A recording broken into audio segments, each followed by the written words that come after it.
In 1664, the world's richest nation became a massive graveyard overnight, leaving behind only silence and sorrow. While nobody could defeat the Dutch Republic in this era, there was one plague that erased the most wealthiest families and local city councils. And as the bells tolled across empty canals, the richest empire in Europe was forced to confront its worst nightmare: death not by war, but by something it never saw coming. The Dutch Republic in the 1660s was unlike anywhere else on Earth. Picture a place where merchants owned whole fleets of ships, where scientists peered through newly invented microscopes, and where lawyers and doctors drank from silver cups in homes lined with imported marble. This was a society that built the world's first stock market, filled warehouses with spices from Java, and hung oil paintings in rooms lit by crystal chandeliers. The wealth wasn't just concentrated, it was flaunted. Then the screams started echoing through those marble corridors, not from the slums or docks, where you'd expect disease to strike first, but from the grand canal houses of Amsterdam's Herengracht. A Tripp family daughter died clutching silk sheets. A Bicker son collapsed while reciting Latin in his private tutor's study. Mayors attending council meetings suddenly developed fevers that turned their skin purple before sunrise. The plague had always been present at society's edges, but this outbreak behaved differently. By 1664, it ignored all rules about who should be protected. Wealthy wives who'd never touched dirty water suddenly coughed blood onto embroidered handkerchiefs. Lawyers drafting wills for plague victims found themselves adding their own names to the documents. What shocked observers wasn't just the deaths, it was the speed. The Tripp family lost 7 relatives in 38 days. The Bickers buried 3 generations in 6 weeks.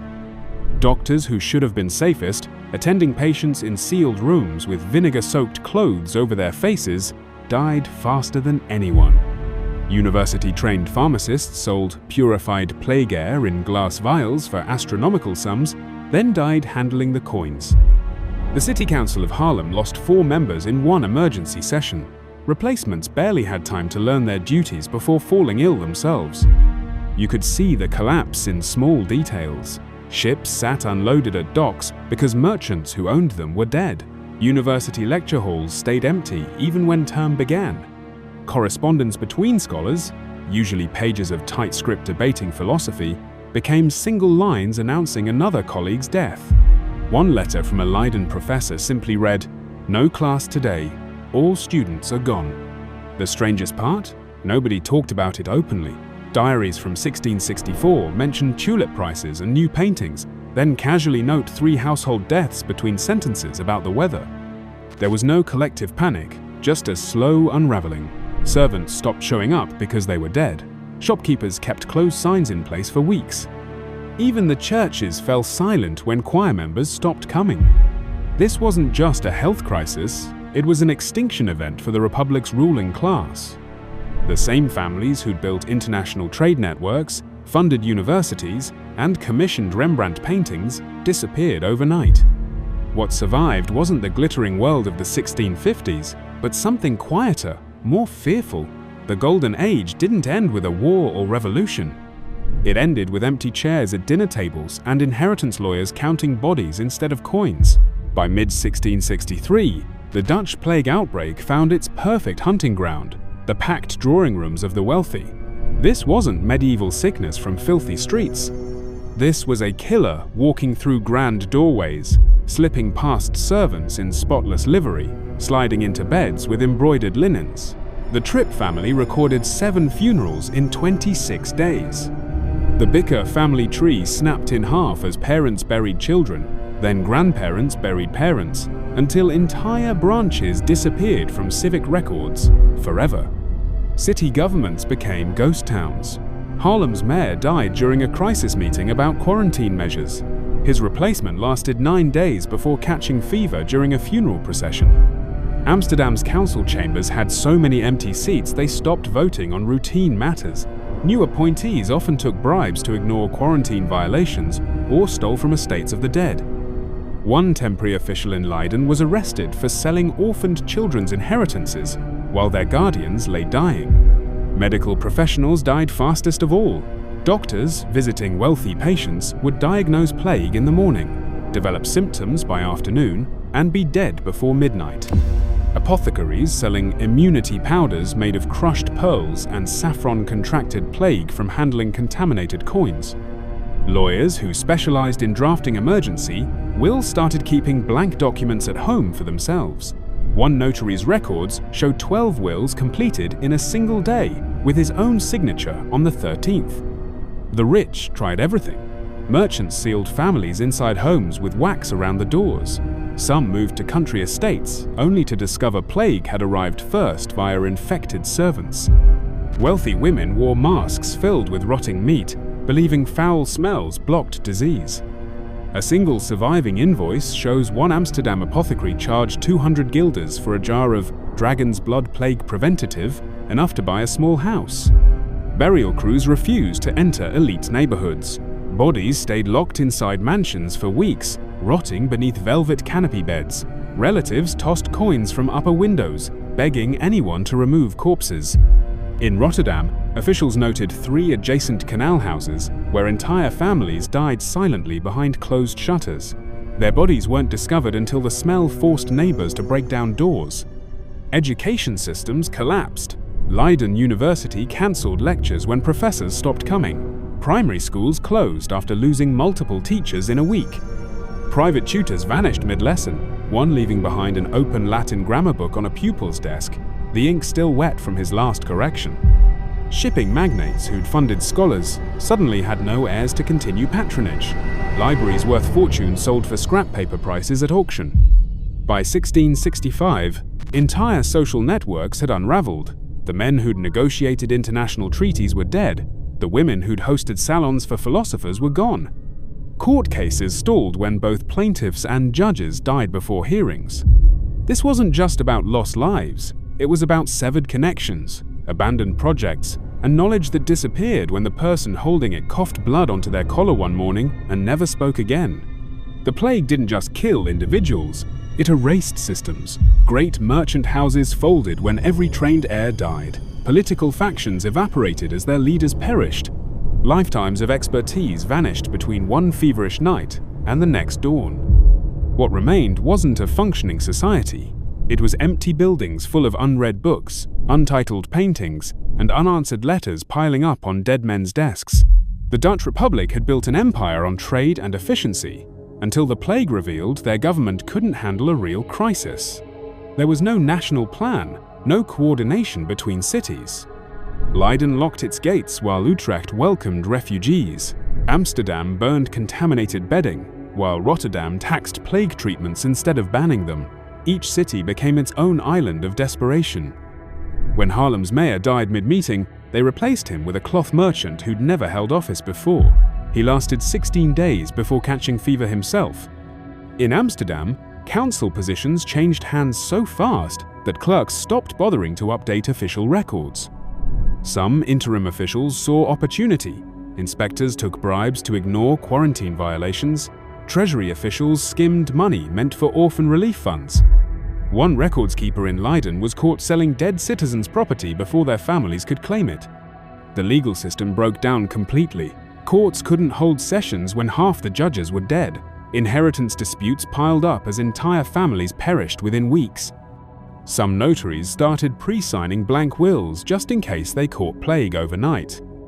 In one recorded case, 3 different relatives claimed the same estate because the documents were so hastily prepared during the death throes of the entire family. Orphanages overflowed beyond capacity. Rotterdam's main asylum normally housed 60 children. By 1664, they crammed in over 300. City accounts show payments for mass graves for pauper children grew tenfold that year. Wealthy orphans fared slightly better if guardians could be found. One merchant's diary mentions adopting his dead neighbor's son, only to return the boy days later when his own family fell ill. Gravediggers couldn't keep up despite working day and night. Amsterdam's churches stopped recording individual burials, they just listed numbers weekly. Some crews buried victims where they died, rather than transporting contagious bodies. A visitor described seeing corpses wrapped in curtains left on wealthy doorsteps for days because handlers refused to enter plague houses. The medical response was pure chaos. Leiden physicians claimed vinegar fumes prevented infection, while Utrecht doctors prescribed whole cloves to chew. Apothecaries sold useless plague remedies at criminal markups. One ledger shows a merchant paying 60 guilders for a jar of powdered unicorn horn, actually crushed sheep bones. City governments occasionally confiscated these fake cures, only to have the inspectors die before completing investigations. Shipping ground to a halt as port officials imposed random quarantines. One vessel sat anchored for 6 weeks because the health inspector died before he could examine it. Merchants bribed officials to bypass restrictions, likely spreading plague further. Warehouse inventories show rotting spices and mildewed textiles abandoned when their owners perished mid-transaction. By 1665, the Republic's vaunted administrative machine barely functioned. Tax collection faltered as assessors died. Public works projects stalled without supervisors. Even church tithes dropped when parish record keepers vanished. The governmental collapse wasn't dramatic, just a slow crumbling where each dead official meant another broken link in the chain of command. What's remarkable is how quickly this destruction became invisible. Within a generation, official records referred vaguely to the difficult years, rather than detailing the institutional collapse. Meeting minutes from 1665 show councils discussing routine business like nothing was wrong, except half the signatories from previous years were simply gone without explanation.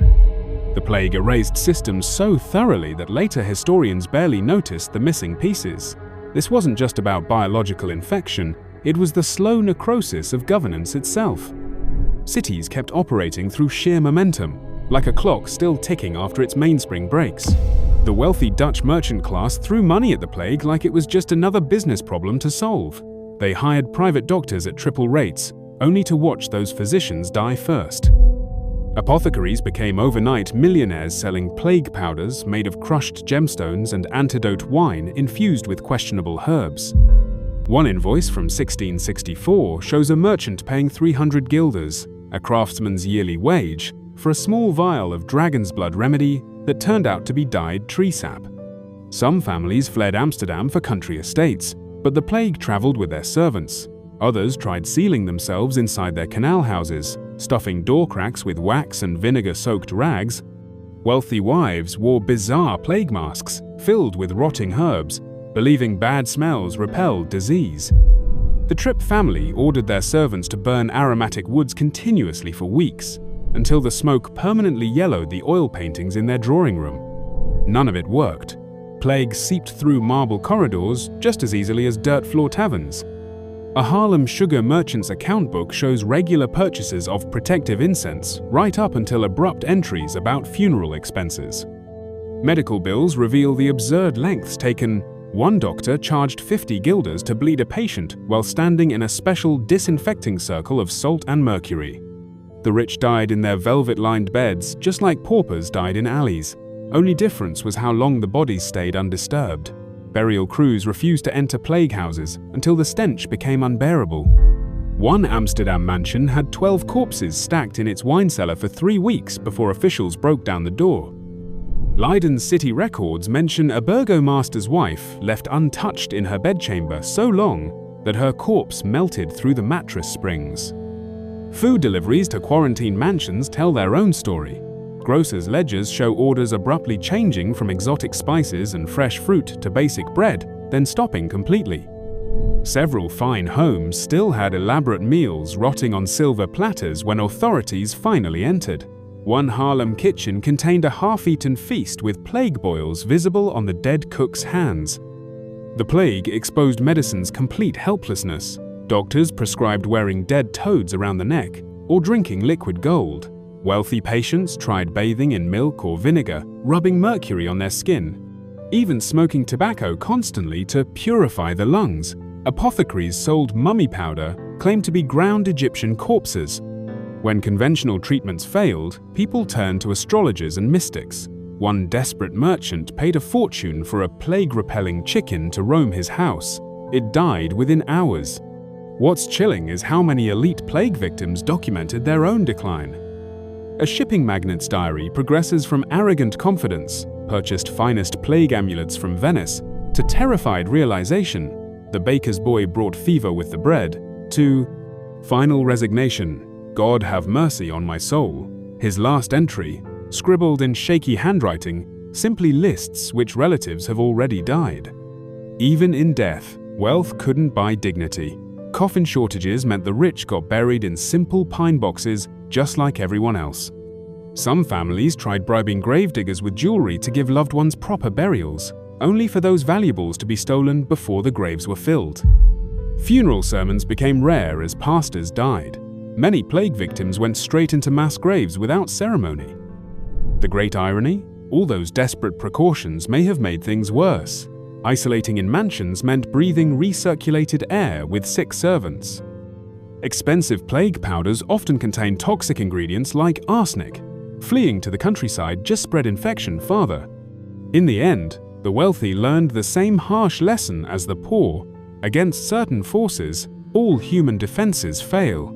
Their marble floors and silk garments meant nothing when the death carts came calling. The plague didn't just kill people, it erased entire schools of thought. Artists like Rembrandt suddenly found their studios empty. Half-finished portraits stayed on easels for months, the pigments drying into cracks as patrons stopped coming to collect them. One inventory from 1664 lists 19 commissioned paintings left unclaimed in a single Amsterdam studio, their canvases gathering dust, while the intended owners lay in mass graves. Private libraries told the same story. Merchants who'd spent lifetimes collecting rare books now had no heirs to inherit them. Auction records show collections worth thousands of guilders selling for the price of firewood. A Harlem bookseller's ledger mentions buying a nobleman's complete library from the landlord as all residents deceased. Some orphanages received donations of rotting books no one wanted to touch, their pages sticking together with plague moisture. The scholarly correspondence that fueled the Dutch intellectual revolution simply stopped. Where universities once buzzed with letters debating philosophy and science, now only death notices circulated.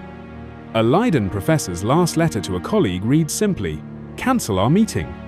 My students are all dead." The Republic's famed publishing houses went quiet too. One Amsterdam printer's records show a 70% drop in orders for academic texts between 1663 and 1665. University halls grew strangely hollow. Leiden's medical school, the best in Europe, couldn't hold anatomy lectures when both professors and cadavers were scarce. Student registers show entire cohorts scratched out, with marginal notes like "plague took them" beside names. Visiting scholars reported lecture halls echoing with emptiness, the podium collecting dust where professors once debated Cartesian philosophy. Art markets collapsed. Dealers who'd fought over Rembrandt's sketches now couldn't give them away. Jan Steen painted over half-finished commissions with new works just to keep his brush moving. Auction catalogues from 1665 list masterpieces sold alongside household furniture, a Vermeer going for the price of a good tablecloth. The few remaining buyers were foreign agents, smuggling cultural treasures out of the dying republic. Music died too. Church organs stayed silent when choir members perished. Wealthy households that once hosted weekly concerts now had harpsichords covered in sheets. One musician's diary records 9 consecutive cancelled performances before simply stopping mid-sentence in September 1664. The worst losses were intangible. When a merchant died mid-transaction, his trade secrets died with him. When a scientist perished, his unfinished experiments molded. Lawyers took unique legal strategies to the grave. Doctors died before writing down treatments that actually worked. Each death wasn't just a person gone, it was a library burned, a university shuttered, a gallery emptied. By 1666, the cultural landscape looked alien even to survivors. Coffee houses, once buzzing with debate, now hosted lonely men staring at walls. Bookshops stocked more funeral pamphlets than new titles. Artists painted the same portraits over and over because no one commissioned anything original anymore. The vibrant intellectual ecosystem that made the Golden Age golden had been replaced by hollow echoes and cautious whispers. Historians argue about when the Dutch Golden Age ended, but walk through Amsterdam in 1665, past the shuttered studios and empty lecture halls, past the auction houses selling dead men's books by weight, and you'd swear you could hear the exact moment the lights went out, not with a bang or revolution, but with a cough in a quiet room where the last scholar forgot to blow out his candle. If you're fascinated by history's forgotten tragedies, hit that like button, subscribe, and turn on notifications so you never miss an episode. The plague left behind something worse than empty houses. It shattered the invisible bonds holding Dutch society together. Trust evaporated when neighbors stopped helping each other, fearing infection. Business contracts meant nothing when signatories died before fulfilling them. The Tripp family's trading empire collapsed not from poor management, but because everyone who understood its complex networks perished within months. Empty mansions told the real story. Walk through Amsterdam's best neighborhoods in 1666, and you'd see properties with weeds growing through their stoops, curtains still drawn from years before. City records list hundreds of estates with no living heirs. Some houses got new owners who didn't understand their history. One merchant's private art collection ended up lining chicken coops because the buyer thought the paintings were just wood panels. The economy recovered surprisingly fast on paper. Ships still sailed, spices still traded, banks still operated, but something fundamental had changed. Where bold entrepreneurs once took risks, now cautious accountants dominated commerce. Trading innovations slowed to a crawl. Why experiment when the men who invented the system lay buried? The Amsterdam Exchange still functioned, but its daring spirit evaporated, along with the generation that built it. Political leadership transformed completely. The men who took power after the plague were different creatures, less visionary, more bureaucratic. They prioritized stability over ambition.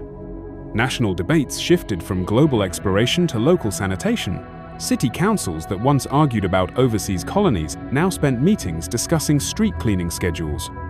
The change wasn't immediate, but by 1700, no one remembered how things used to be. Cultural markers disappeared quietly. The unique Dutch blend of Calvinism and mercantile daring got watered down. Artists no longer painted those unflinching portraits showing every wrinkle. The new style favored flattering generic images. Book purchases shifted from challenging philosophy texts to simple religious tracts. Even architecture changed, where Golden Age merchants built unique homes showcasing personality. Their replacements chose safer, copied designs. Some losses can't be quantified. How many inventions died unborn when their creators perished mid-sketch? How many literary masterpieces went unwritten when poets succumbed? The Republic's famed tolerance eroded too. Without the polymaths who championed open debate, society became more rigid. Foreign scholars noticed Dutch universities lost their edge, clinging to old ideas rather than generating new ones. The saddest part?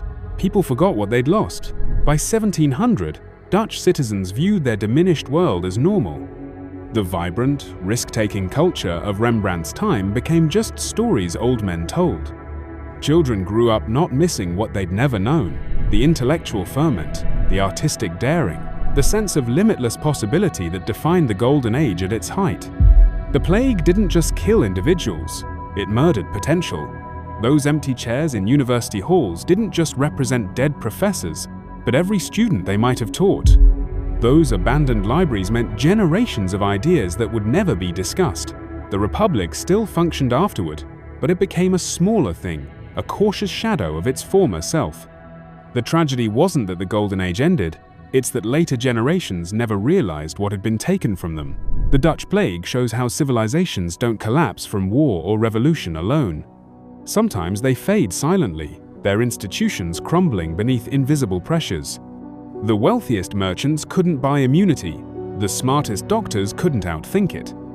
300 years later, we barely remember their struggle, because forgetting disaster is easier than facing our own fragility. What do you think?